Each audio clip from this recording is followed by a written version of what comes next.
Hello, my name is Amy Sturkey. I am a pediatric physical therapist. I am on interview 2 with Stacy Marx. And Stacy is someone that I did not treat when I was a young therapist, but she was in the building working with Sherry Launt, who was an amazing physical therapist that I got to work with a long time ago. And I had searched to try to find Stacy, to try to interview her, and I'm so happy that I found her. In our first video, we talked about her early birth and some of the early milestones. If we could just summarize some of those things. You were in the hospital for how long? So I stayed for about 2 months, about 10 weeks. All right, and then you were diagnosed with cerebral palsy at what age? So that would have been 9 months old. 9 months of age. And then you started physical therapy 2 times a week, and occupational therapy and speech therapy. And then you learned to sit at what age? First it was prop sitting, right? Prop sitting at what age? Yep, that would have been about 2 years old. And then you learned to sit independently at what age? Around 3. Around 3.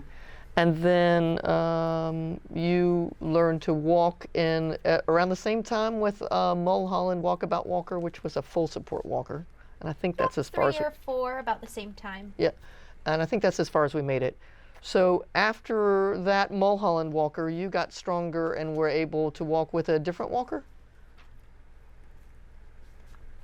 Yes.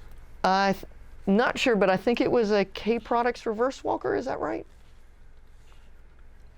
Yes, that's correct.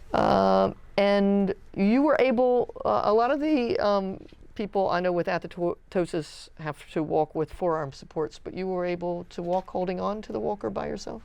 Yes, that's correct. I used the normal grip. And, but you had a hip guide behind you to help block you, keep you more upright? Yes. But at some point, you were able to walk more independently. How old were you when you started walking independently? I was 7 years old. So at 7 years of age. That is remarkable because walking is pretty ingrained early on, but the older you get, the harder it is to figure out how to independently walk. And learning to walk at 7 years of age meant that you kept working and working and working, and people were pushing you to continue to walk. And it also implies that you had a lot of drive and you wanted to do it. Is that true? Yeah, that's correct. And yeah, absolutely. And then you had a power wheelchair at that time too? So I got that at 6 years old, just before I started walking for the first time. So you got a power wheelchair and then you started walking independently. But it was probably not good at long distances. So it probably started at just I couldn't walk for a long time. Only at home, sort of walking around for a short time by myself. Just a few steps at first. Yeah, small areas. Okay. And so you used the power wheelchair when you went to school or out in the community? Is that how you used that power wheelchair? And was there a point at which you stopped using the power wheelchair? Because I know later on we haven't talked about it, but you ended up needing a power wheelchair all the time. But at some point, did you stop using the power wheelchair and were only walking? Well, my school would encourage me to walk more often. But I was always a little bit scared because I had issues with controlling my body and my limbs, and I didn't want to fall.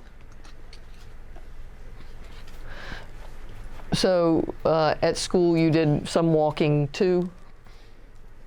And sorry, just clarifying something here. Yeah.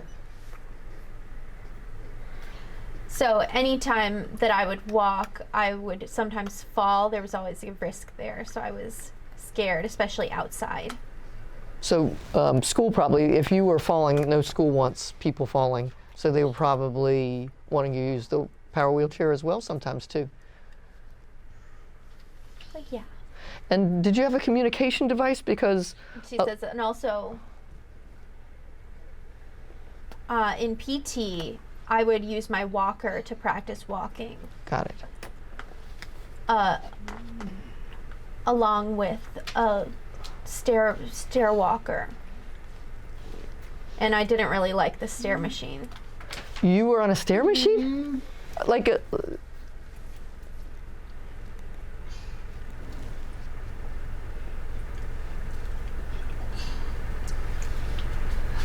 Oh, sorry, misunderstanding from the interpreter. There was a railing on the stairs that they would encourage her to hold on Oh, to. so you were in order to practicing- practice walking, so you were she practicing could the do that stairs. independently. She said, but I was always very paranoid that I would fall. I had a lot of anxieties about that. Okay. Well, a lot of times therapists do want, your home at that time, did it have stairs? Yeah, I think we had 2 steps in our house. Okay. In the garage area. Okay, so you didn't really need, because a lot of times most people's homes, my house, is not handicap accessible. So a lot of times therapists will encourage clients to, if it's possible, to learn to navigate stairs just so they can She's like, yeah, visit yeah. friends' houses and go to grandma's house and the aunt's house, because not everybody's house is going to be handicap accessible. Exactly, correct. Right. But that was really scary for you. So you Yeah, definitely. So you were walking but falling sometimes. Did you have to wear a helmet? Or a lot of times people that I know who have athetoid cerebral palsy end up damaging their teeth and from falls. And did you get injured from your falls walking?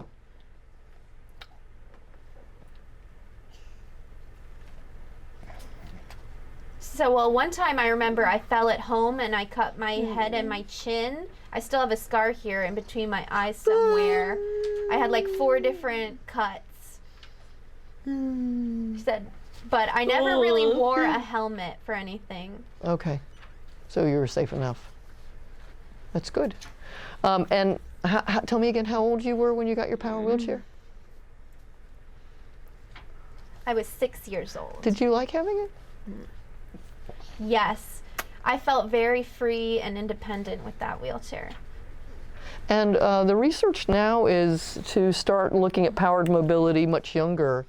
So if a child is by 2 not walking, that they're encouraging people to have power wheelchairs. Do you wish you'd had your power wheelchair earlier, or you think 6 was about the right age? Says, well, at that time, they hadn't figured out that I was deaf yet, so there was like other things going on. Uh-huh. So you were happy with when you got the power wheelchair, or do you wish you had gotten it earlier? I mean, just in terms of the independence that it gave you, or do you think you weren't ready until later?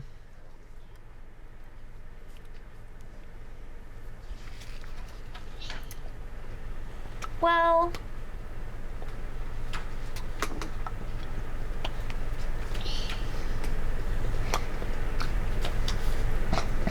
I had a little bit of a language delay due to not finding out that I was deaf until earlier. So my mental understanding of things wasn't quite there yet until I got my power wheelchair. So I think it was a good time. And did you find then that it was once you were independently mobile that your social world opened up and your ability to interact with others opened up? Yes, definitely. And you used that just when you were out in the community, or did you use the power wheelchair in the home as well?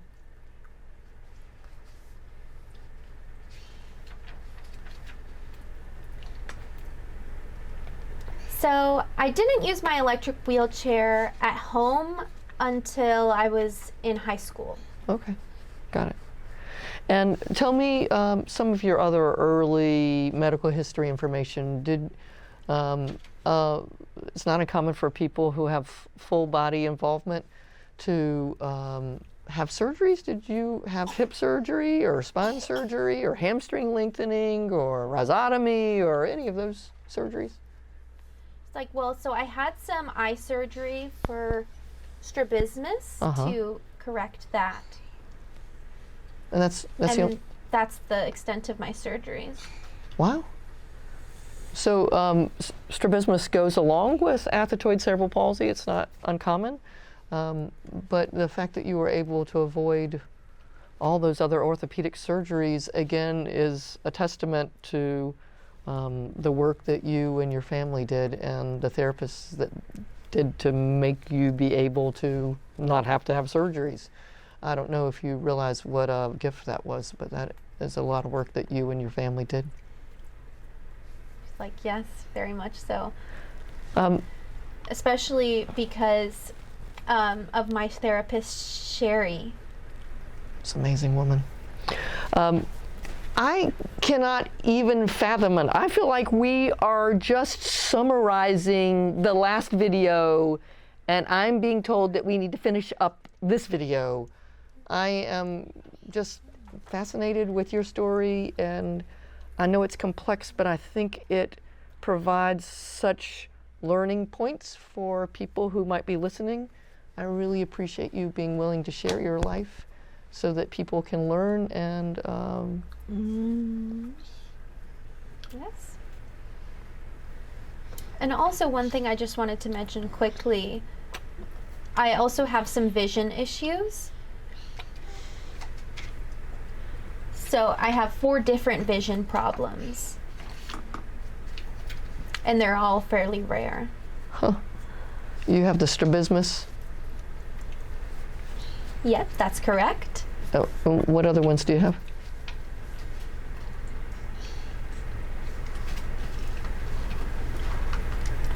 You know, it sounds like it might be good to start this off in the next video. Is that okay? Yeah. All right. We're going to finish up this video, and we'll talk about her vision issues in the next video. I hope this is helpful for you, and we'll look forward to seeing you next time. Thanks a lot. Bye-bye. If you liked this video and would like to be notified by email when the next video comes out, click the subscribe button here and click the golden bell icon and ensure notifications are enabled on your account.